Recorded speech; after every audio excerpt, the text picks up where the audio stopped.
ప్రతి ఒక్కళ్ళు వాళ్ళ బిజినెస్లో మార్కెట్లోకి బయటకు వస్తున్నప్పుడు వాళ్ళ బ్రాండ్ నిజంగా మార్కెట్లో స్టాండ్అవుట్ అవ్వాలి అనుకుంటారు. కానీ అతి కొద్ది మందే చాలా కన్సిస్టెంట్గా ఉంటారు తెలుసా? ఎందుకో తెలుసా?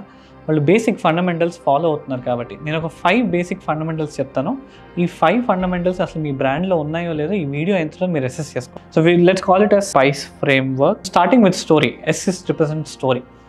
ప్రతి ఒక్క బిజినెస్ ఎవరు స్టార్ట్ చేసినా, ఎలా స్టార్ట్ చేసినా వాళ్ళకి ఒక స్టోరీ అంటూ ఉంటుంది. ఈ స్టోరీ మేడప్ అయింది కాదు. ఈ స్టోరీ ఎక్కడి నుంచి అయినా సరే వస్తుంది. వాళ్ళ పర్సనల్ సిచ్యువేషన్స్ అట్లా కావచ్చు, వాళ్ళ చుట్టుపక్కల ఉన్న సిచ్యువేషన్స్ ప్రాబ్లమ్స్ వల్ల వచ్చే సొల్యూషన్ కావచ్చు, ఆర్ వాళ్ళ ఇంట్లో ఒకళ్ళు బాధపడటం వల్ల వాళ్ళు ఒక సొల్యూషన్ క్రియేట్ చేసి ఒక బ్రాండ్ని తీసుకురావడం, బిజినెస్ని స్టార్ట్ చేయడం, దీన్నే మనం స్టోరీ అంటాం. ఈ స్టోరీ చాలా ఇంపార్టెంట్, ఎప్పుడైనా గుర్తుంచుకోండి. ఈ స్టోరీ అనేది మీరు కూర్చొని అసలు నేను బిజినెస్ ఎందుకు స్టార్ట్ చేశాను అన్నప్పుడు మీకు ఒక మంచి స్టోరీ, హార్ట్ఫుల్ స్టోరీ వస్తుంది. మీరు ఇది ఒక నలుగురు కస్టమర్స్కి మీరు ఎప్పుడైతే చెప్తారో ఆ నలుగురు వాళ్ళు హార్ట్ఫుల్గా ఫీల్ అయ్యి లాయల్గా బిల్డ్ అవ్వడం స్టార్ట్ చేస్తారు. Number 2, positioning. Positioning is a very technical thing. Positioning అంటే నేను చాలా సింపుల్గా చెప్పేస్తాను. పొజిషనింగ్ అంటే మనం ఏ కన్జ్యూమర్కి టార్గెట్ చేస్తున్నామో, మనం ఏ సెగ్మెంట్కి టార్గెట్ చేస్తున్నామో దాన్ని బట్టి మనం పొజిషనింగ్ని మనం ఎంచుకోవటం. You entering into an affordable segment, you are entering into a premium segment, you are entering into an ultra luxury segment. This is where you have to define your positioning. ఒక brand, take an example of a construction brand. ఒక construction brand ఒక 1 crore నుంచి 1.5 crore వరకు middle class కన్జ్యూమర్స్కి target చేసుకుని ఒక 2 BHK flats, 3 BHK flats centre of the సిటీలో కట్టారు అనుకున్నాం. అదే construction company they have a different positioning with a different project that exclusively targets high end customers which they sell villas out for 6 crore, 7 crore rupees. So this is what positioning is. అంటే వాళ్ళ customers ఎవరు identify చేసుకొని వాళ్ళ కోసమే construction చేయటం, వాళ్ళ కోసమే మనం ప్రొడక్ట్స్ తీసుకురావడము.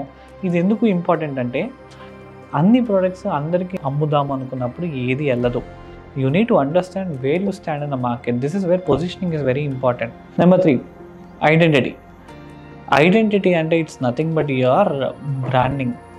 మన కలర్స్, మనం వాడే విధానము, మన లోగో ఏవైతే ఉన్నాయో వీటినే ఐడెంటిటీ అంటాం.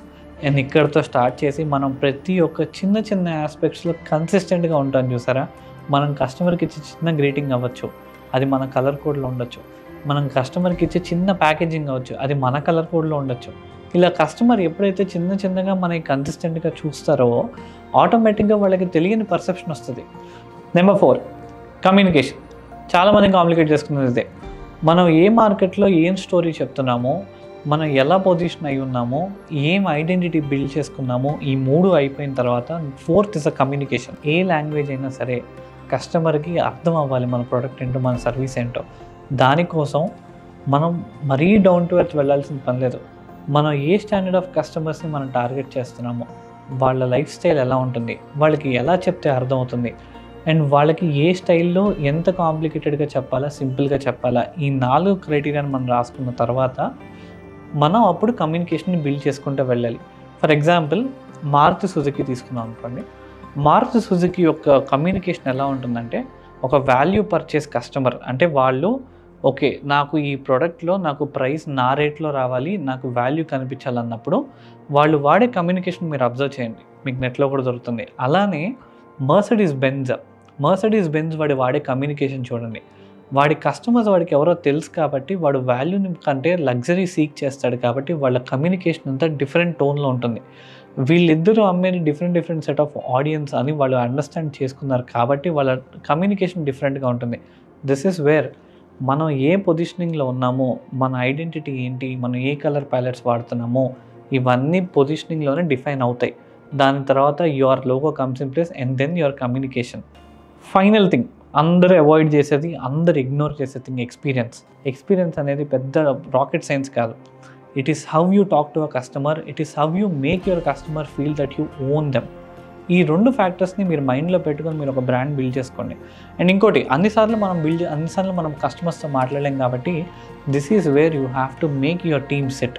మీ దగ్గర ఉన్న ఎంప్లాయీస్ని కూర్చోబెట్టి కస్టమర్స్ని ఎలా తీసుకువెళ్ళాలి, కస్టమర్స్ని ఎలా అప్రోచ్ అవ్వాలి, కస్టమర్స్తో ఎలా మాట్లాడాలి, అందుకే చాలా ఇంపార్టెంట్. నేను మీకు ఒక చిన్న ఎగ్జాంపుల్ చెప్తాను. ఒక కాకినాడలో సుబ్బయ్య గారి హోటల్ అని ఉంటుంది, చాలామందికి తెలుసు. They are known for the best experience. ఎందుకో తెలుసా? చాలా చిన్న కాన్సెప్ట్ అది. ఆయన పెద్ద రాకెట్ సైన్స్ ఏం కదా. ఆయన కస్టమర్స్ వచ్చే ముందు వాళ్ళ ఎంప్లాయీస్ అందరినీ కూర్చోబెట్టి ఎక్స్పీరియన్స్ అంటే ఏంటో ఆయన వాళ్ళ ఎంప్లాయీస్కి వడ్డించి వాళ్ళకి చెప్తారు. ఎప్పుడైతే వాళ్ళ ఎంప్లాయీస్ ఆయన ఎంత ప్రేమగా పెడుతున్నారని తెలుస్తుందో వాళ్ళు కడుపు నిండిన తర్వాత అంతే విధంగా అంతే ప్రేమగా కస్టమర్స్కి పెట్టడానికి చూస్తారు. దిస్ ఈజ్ వేర్ ఫౌండర్ అనేవాడు ఎంత బాగా కమ్యూనికేట్ చేసే టీంకి అంత బాగా ముందుకు వెళ్తున్నాయి. So as a said, 1 me story చాలా ఇంపార్టెంట్. 2 పొజిషనింగ్, ఎలా పొజిషన్ చేసుకుంటున్నారు మార్కెట్లో చాలా ఇంపార్టెంట్. 3 దాన్ని ఎలా చూపిద్దాం అనుకుంటున్నారో త్రూ ద విజువల్స్ అవ్వచ్చు, ఏదైనా ఐడెంటిటీ సిస్టమ్ అవ్వచ్చు, చాలా ఇంపార్టెంట్. 4 కమ్యూనికేషన్, దాన్ని ఎలా చెప్దాం అనుకుంటున్నారో, మీ బిజినెస్ గురించి ఎలా చెప్దాం అనుకుంటున్నారు, వెరీ ఇంపార్టెంట్. 5 ఈ 4 చూసి లోపలికి కస్టమర్ వచ్చిన తర్వాత వాడికి ఎటువంటి ఎక్స్పీరియన్స్ ఇద్దాం అనుకుంటున్నారు, వెరీ ఇంపార్టెంట్. ఈ 5 మీ బిజినెస్లో ఉంటే మిగతా వాళ్ళని చూసి వాళ్ళు ఎంత కన్సిస్టెంట్గా ఉంటున్నారని కాదు, మీ బిజినెస్ని చూసి కూడా వాళ్ళు అంతే అనుకుంటారు చాలా కన్సిస్టెంట్గా ఉంటున్నారని. This is where spice framework we built it across Maxmen plays a very important role. And దీని బేస్డ్గానే నేను చాలా కేస్ స్టడీస్ చెప్తా ఉంటాను. ఈ 5 ఫ్యాక్టర్స్తోనే మీకు అర్థమవుతుంది ఏ ఇండస్ట్రీలో ఏ బ్రాండ్ ఎలా క్రియేట్ చేసుకోవాలో. Follow Maxmen framework.